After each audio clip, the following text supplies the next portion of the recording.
Well, Beryl, Scarlett and Scarlett's dad, Tim, are all with us now. And Scarlett's a bit sleepy this morning, aren't you? You having a little rest? Yeah, it's tiring, isn't it, Yeah. doing all this TV?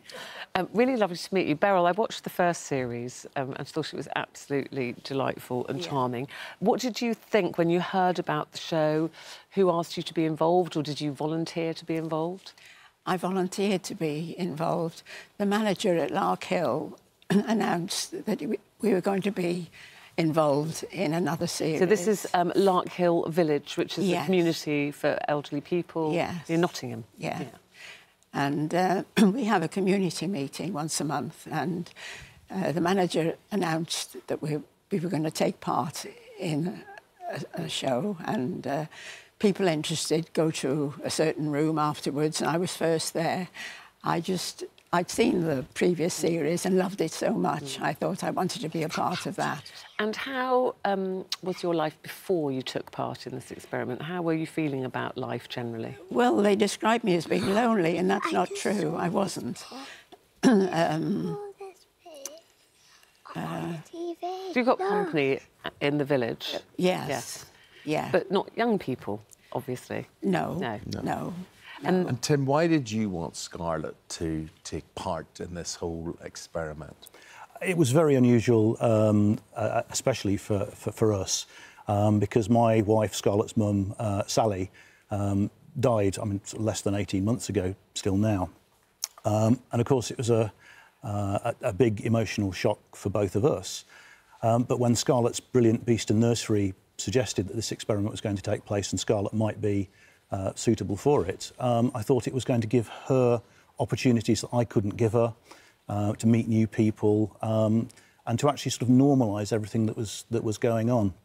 And it was brilliant. She enjoyed it, and obviously made instant friends with Beryl. Yeah, Beryl, so what was that first meeting like? Because I believe that you all had to sit in a room and the children came in and it was really who they gravitated towards. That's how you ended up together. Every morning was the same procedure.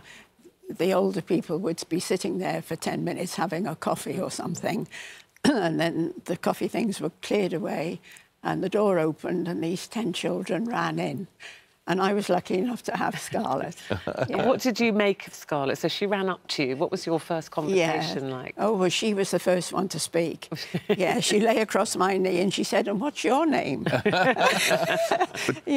this is a great thing because, again, in her life, it's something else for her to think about, isn't it? Absolutely, yes. Yeah.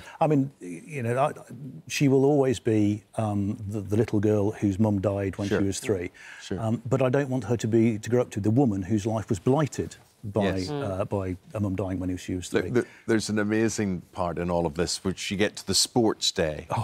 And tell us what she did when she's running beside you in the sports day. Yeah, we were holding hands and we were running this race. It was quite a long stretch, really, wasn't it? It wasn't a short distance. And I felt I'd seen her run before and I knew she could run fast. Like a whippet. Yeah. And so I said to her, we were trotting along sedately, and I said, "Can you go a bit faster?" And she did. Yeah. So you, Scarlett, I think we were first. Were you keeping pace with Beryl? Is Beryl a good runner? Tell me about Beryl running in the sports day. Was she any good? Yeah. Yeah, was she any good? Are you better, or is she better than you? Me better. Yeah. You were better. And you were a team, though, weren't you? Yeah. Yeah. You kept pace. You ran as fast as Beryl did, really. We were holding hands, weren't we? Yeah. We ran together.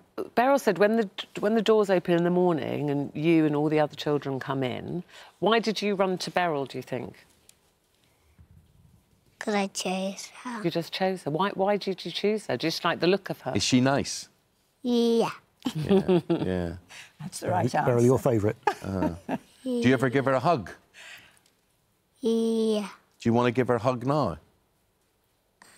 Give her a hug. Go on. Go on. Go on.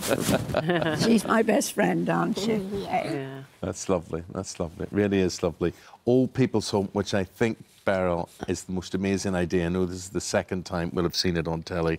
I just think it's a wonderful idea. It should be adopted everywhere. Yes. Yeah. It's one of those things where you have sort of a retirement village that's full of a lot of people of a similar age, and actually mixing them with children brings out the best in both of them. Of course. And, you know, obviously you can see as the programme progresses the difference it makes. And no spoilers, obviously, but I think everybody got something fantastic out of it.